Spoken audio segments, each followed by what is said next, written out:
Hi, I'm Pam. And I'm Tom, but our grandchildren know us as Nonnie and Grandpa Beard. In this video, we're going to Minnesota's Sibley State Park and the nearby city of New London.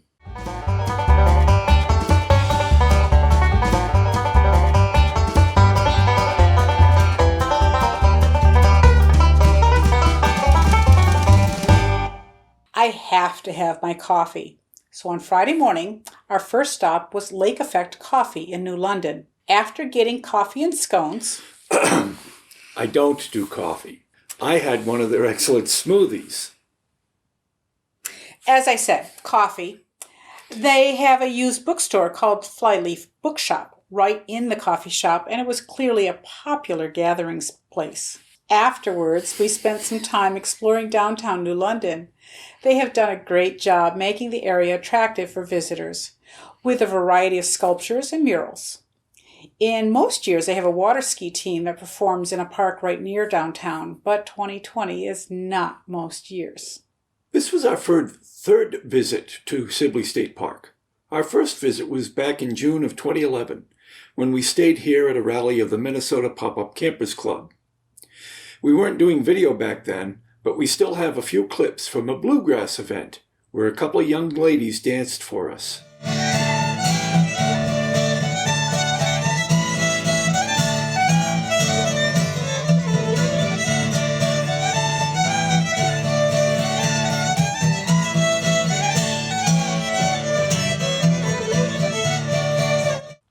Our second visit was just for a few hours in October of 2016. We were on our way back from a stay at Glacial Lake State Park. We decided to have a stop in Sibley in order to find the previous official state park geocache from their Call of the Wildflowers series. And on Saturday morning, we decided to seek out the current state park cache. The cache series is known as the Aquatic Quest and has been active for about 3 years. No spoilers here. They're scheduled to be archived at the end of October 2020, so by the time you see this, they will be gone. Maybe we should explain a little about geocaching. A geocache is a container that has been hidden for others to find using GPS coordinates in combination with a variety of other skills. There are many types and sizes of geocaches, but most of the caches hidden by the Minnesota State Parks are known as regular size multi-caches. Geocaches almost always contain a logbook and will sometimes contain items of nominal value known as swag. When you find the cache, be sure to sign the log.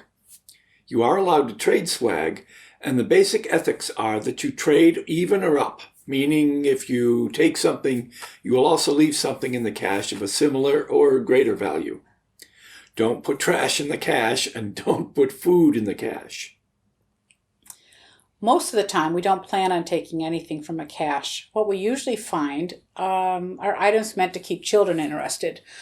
But the Minnesota State Park caches are usually kept stocked with collectible trading cards based on the theme of the cache series. So for the Aquatic Quest series, the cards may range from ducks to fish to water bugs to one we found that was essentially, pond scum. Yep, pond scum. But the idea is that the cards teach you a little bit about nature and the specific organism featured and how they relate to the environment. These cards are a little different from other swag because you can take one without leaving anything. After you sign the log and make your trade, carefully close up the cache and hide it exactly as you found it. So on this particular day, we discovered the second stage was missing. Using clues in the logs, we were able to find the third stage, and we were back in the game. That stage led us to the final. Well, at least we found where the final was supposed to be. It appears that this one was muggled. A muggle is someone who doesn't know about geocaching. And we like to blame non-geocaches whenever a cache is missing. But of course, there could be a number of reasons that a cache is missing. We found nothing but a cheap pair of sunglasses. While it is disappointing to not find the final cache, sometimes the journey is what makes it worthwhile. This cache brought us to historic structures built by the VCC, the Veterans Conservation Corps, and in the 1930s, and then the along the shore of Lake Andrew. While we had seen all of this on previous visits, this time we got a chance to share them with you. That evening, Grandpa Beard got a nice fire going, and then for dinner, I made hamburgers, delicata squash, and baked beans over the fire. Nothing like a hot meal in the outdoors. Onions for those burgers. Some Minnesota state parks only have the official geocache, but at Sibley, some people have gone through the process of getting other caches approved.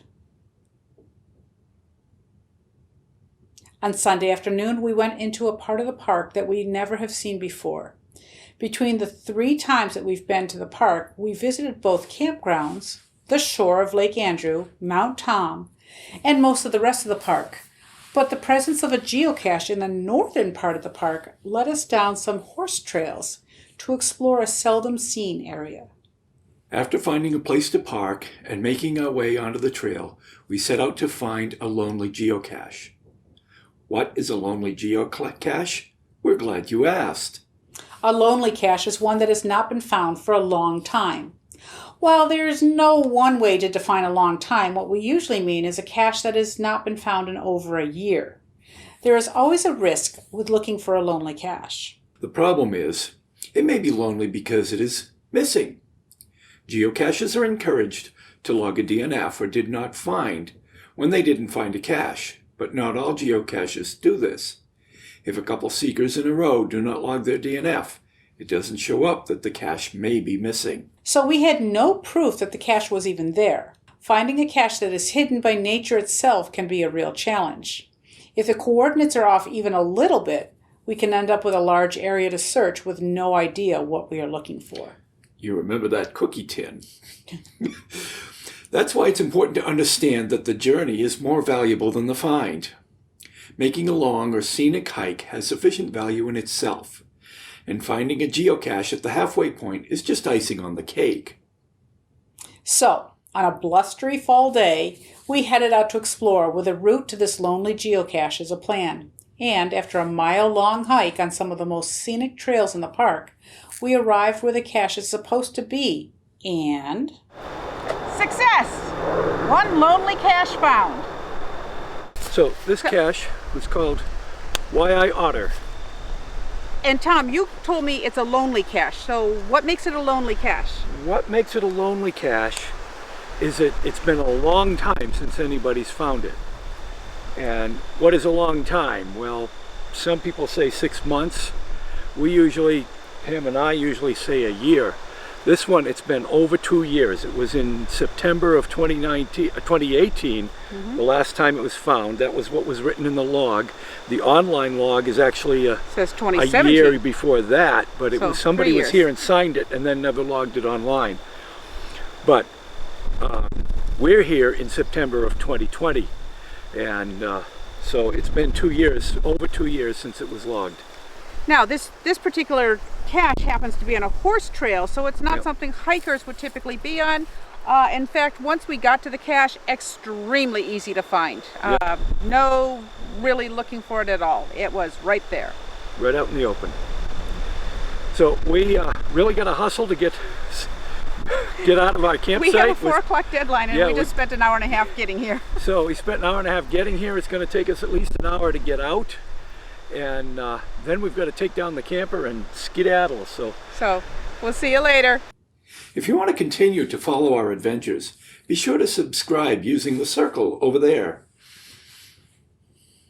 And to explore another state park with us, click the rectangle over there. We are RV with Nani and Beard, and for nearly 40 years we've been making memories one campsite at a time.